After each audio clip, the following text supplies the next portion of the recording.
Tape Deck Media.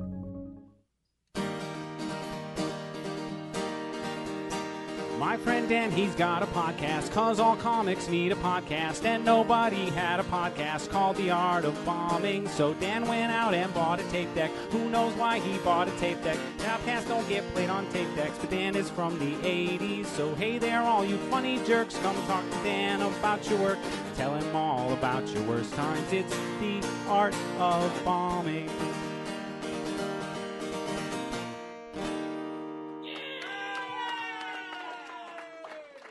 Welcome to an all-new episode of The Art of Bombing presents Between Bombs, where Larry That's me. and myself That's him.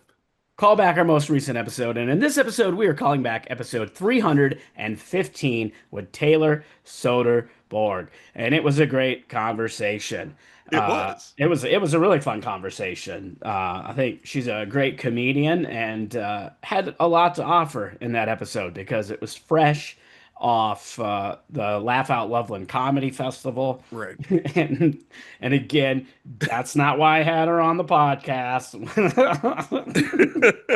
It wasn't targeted. That was funny when she was like, "Oh, is this why?" No, No. But it works out well, doesn't it? Yeah, honestly, I didn't even think that would be the show that she wanted to talk about. I wasn't even thinking about that when I booked her, but Well, that conversation touches on so much of what we've touched on in the past.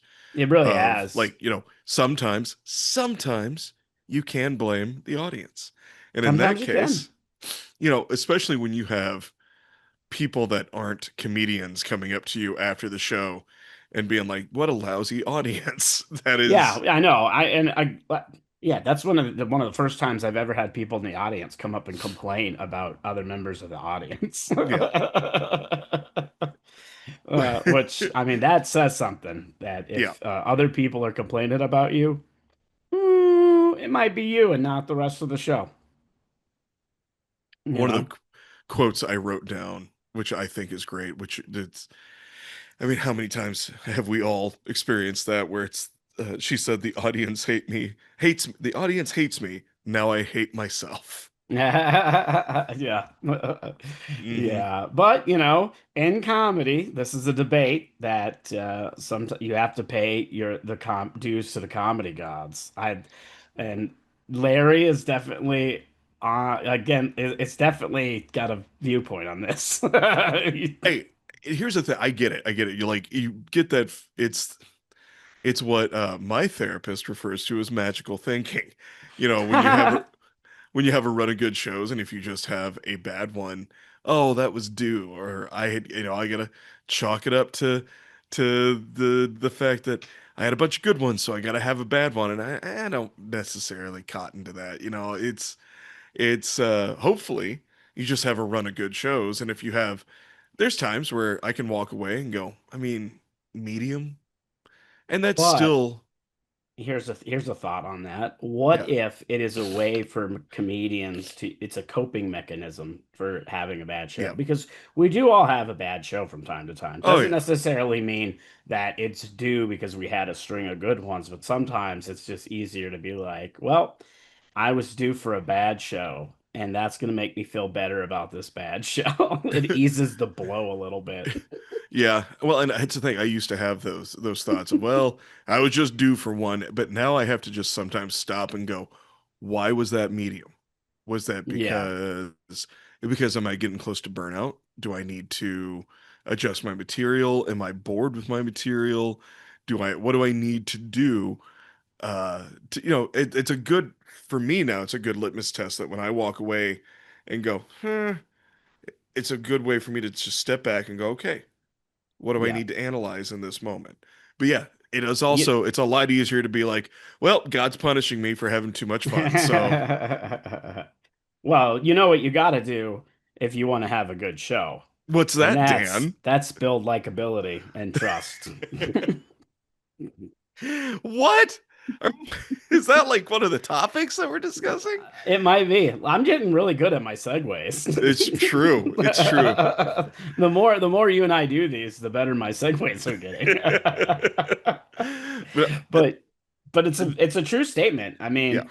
mean, some of the as long as you have that likability, or even if you get to if you get to a point, Anthony Jeselnik's a good example of this, where he's established himself in a way, he's got fame that up front, people that go to his show probably know what they're getting into, so he doesn't have to he already has that likability established, so he could probably say something horrendous right off the bat. But when you don't have your own following or fan base who knows what you're getting into, you have to establish that up front. Yeah. The thing that I do is just I punch in. I just use myself as a punching bag for the Hmm. first probably 6, 7 minutes of my set, so that they are just like, oh, this is just an affable guy. And then I go into, a joke that if I just went in at the very top, people would be like, whoa, easy now, Yeah, hold on. But, and it's not like it's a dark joke. It's just a joke where you have to understand that I'm not a bad person for doing this. And in fact, it's probably something you've wanted to do too. And now we're discussing it. Uh, yeah. That's and one thing I see a lot of newer comics make that mistake. They come in too hot right off the gate. yeah. Where they're just like, whatever the most atrocious thing I could say. I'm gonna say it. Well, Uh, and that's part of it is like they come in with a cockiness too. You yeah, gotta have yep.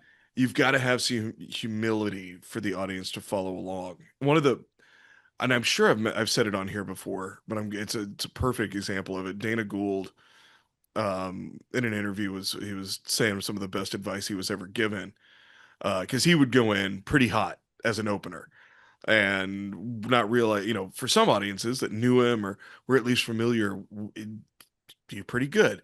But some, especially on the road, they'd be like, "What's up with this guy?"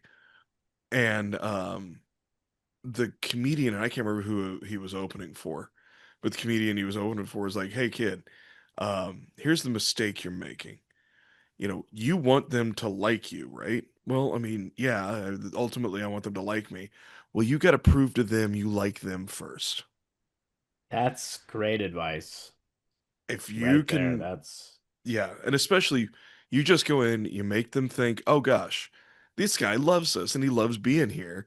Well, okay, we'll follow along, and then you're like, oh, he's just an old goofball or whatever, yep. Well, or he doesn't like he dislikes the same things I dislike. Excellent, let's keep going. speaking of old goofball, that's kind of so I always compare it to as a comedian when you're building your likability and trust, it's like you're a bus driver. You got it. You're driving the bus, and as long as everybody on that bus likes you and they trust you, they're gonna go wherever, like they're not gonna be afraid of whatever path you take them on. Yep. Now, you may take them on a path that they question, but Oh, absolutely. they're not going to jump off the bus. Yep, they're not jumping off. Or maybe But they that do, but comes, that's maybe they do, and that is why it's good to be able to, read the room, Dan, absolutely. You got and to read the room. read the room, read the energy of the room, because Hmm. that was it wasn't just the way that Taylor was saying. It wasn't just that she misread the room. She just didn't have a good feel of the energy. Yep. And it is invaluable to have that kind of feel, because there's nights where you kind of hang out in the crowd in the back and you're like, "Oh, this is going Mhm. to be a fun show. These guys are on board. They're here for a good time." And then there's times where you're like, "Oh, these people, why did they come? Why are you here? Why are it was Yep. were you bored of missionary sex and I wanted to spice things up, so you went spy? to a comedy show. Yeah, let's try something new and not laugh at the funny guy. That's let's see if that turns us on, Margaret. Yeah, that's funny. And I just want to throw in here with that too. Sometimes even if you misread the energy, sometimes it's okay to just do a reset. I've seen that as a tool or a tactic, and I've seen it work very well, where the comedian just literally stop the show, started asking questions like, what's going on? What happened? Did I miss something? Do you just not like me? What's wrong? Let's fix this. And whatever they figure out what happened, whether it be, oh, it was, we couldn't hear you because somebody in the back was talking or whatever. They just like do a hard reset and just Yep. start over. Yeah, and Not I necessarily saying the same jokes they already told, but I mean, right. they just like reset the energy Well, and that is and the when, mood. yeah, and that's when crowd work can be a good thing. And Hmm. having that in your toolbox, something that you're practiced at but capable of doing, where you can dip into crowd work, see what they're into, see what direction you need to go. But I've seen what you're talking about, where it's just a complete hard stop. What's up? I had you guys, now I've lost you. Hmm. What did I say? And if I upset somebody, I'm sorry. Let's Yep. move on. I Yep. I had to do that in Iowa. I've seen that, I think, multiple yeah. times from different comedians do that Yeah. and But just yeah, have I to do think it was it. in Iowa where I said something and a woman burst into tears. And I was like, "Whoa." Uh-oh. And the friends she was with trying to comfort her, and she got up and left the room and then eventually came back, but I was like, "Hey, I don't," and that's the thing, I don't do material that would make you, you know, usually burst into tears. I don't do dark You're material. I not don't out there do, trying to make people cry.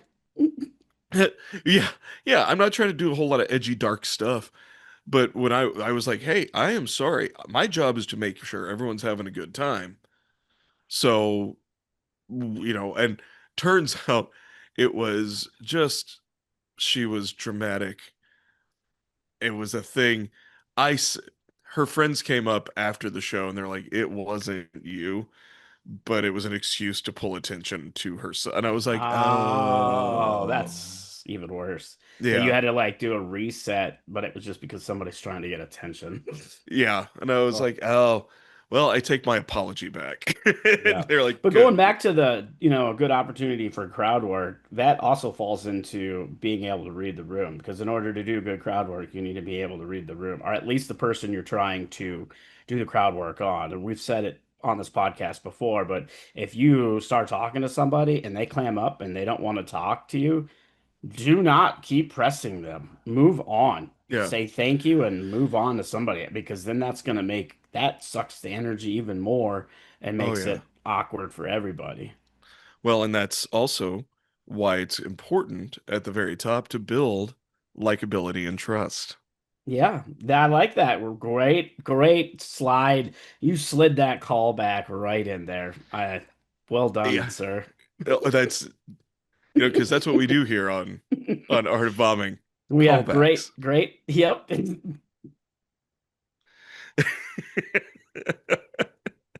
For those of you that, if you can't hear it on the audio, he's giving me a slow clap, which is Well done, better than sir. the fast syphilis he gave me the last time we saw each other. Um, and But sometimes though, after you've had a bad show, Dan, or you feel like it's a bad show, you got to go back and watch the video or listen to the because, audio. yeah, because sometimes it's better than you think. That's Sometimes right. it's, It is yeah, better. Yep. Yep. It is better than you think. I know that firsthand because the show that inspired me to start this podcast, I thought was horrific. And in the moment, it felt that way. And it was so bad that it took me probably over a year before I finally got brave enough to listen to the audio. And hmm, then when I listened back, I was like, okay, that wasn't great, but it wasn't nearly as bad as I thought it was in my brain. In my brain, I was like, oh, this is terrible. And no, it was not as, I mean, it was bad. It wasn't great, but it definitely wasn't. I was being over dramatic about it for sure. I get it.